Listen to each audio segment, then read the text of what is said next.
فیکشن یان خەیاڵ چییە؟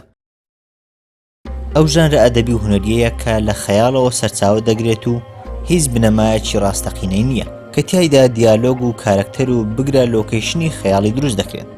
مەبەستیش لەیان نیشاندانی هەندێک بابەت و ڕاستی ژیانە کە لە ژیانی ڕاستەقینە ڕوودەدەن و هەستیان پێ ناکرێت و تۆمار ناکرێن. بەمەش بیری خوێنەر و بینەر بۆ لایەنە ڕاستەقینەکەی دەچێت و لەڕێی خەیاڵەوە پەیامەکەی دەگات.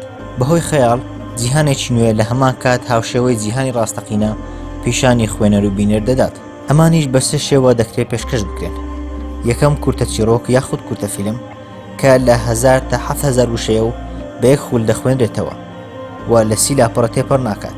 لە فیلمیشدا لە 30 خولەک تێپەڕ ناکات و بە یەک خول تەماشا دەکرێت. ڕووداوەکانی کورتە چیرۆک و کورتە فیلم باس لە یەک ڕووداوی دیاریکراو دەکەن و جەخت لەسەر یەک ڕووداو دەکەنەوە.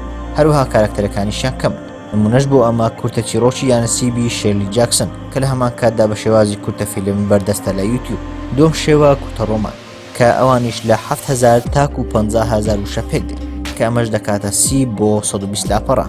ئەگەر بە شێوازی فیلمیش پێش بکرێت دەکرێت هەم بکرێت بە کورتە فیلم یانیش بە فیلمی درێژ. ئەم جۆر نووسراوانە لە کورتە چیرۆک ئاڵۆزترن و کارکتەرەکانیشیان زیاترن، بەڵام ڕووداوەکانیان هەر لەسەر بابەتێکی دیاریکراو دەخولێنەوە. زۆر جار چەند کورتە ڕۆمانێک بەیەکەوە کتێبێک پێک دەهێنن. نمونە ئەمەش کورتە ڕۆمانی ڕیتا هەیوارس و ڕزگاربوون لە بەندیخانەی شۆشانچی ستیڤن کینگ کە لە هەمان کاتدا کراوەتە فیلمێکی سەرکەوتووی جیهانی و ئەم کورتە ڕۆمانەش لەگەڵ چەند کورتە ڕۆمانێکی تر کۆکراونەتەوە لە کتێبی وەرزەکان. جۆری سێیەم ڕۆمان، ئەمانەش لە 50000 وشە بۆ سەرەوە پێک دێن، واتە لە 120 لاپەڕە بۆ سەرەوە. لە فیلمیشدا دەکرێن بە فیلمی درێژ و زۆر زاریش دەکرێن بە زنجیرە.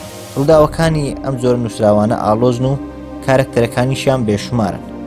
نمونەی ئەمانەش ڕۆمانی شانازی و پێشداوەری جین ئۆستن کە تا ئێستا کراوەتە چەندان فیلم و بگرێت چەندان زنجیرەش.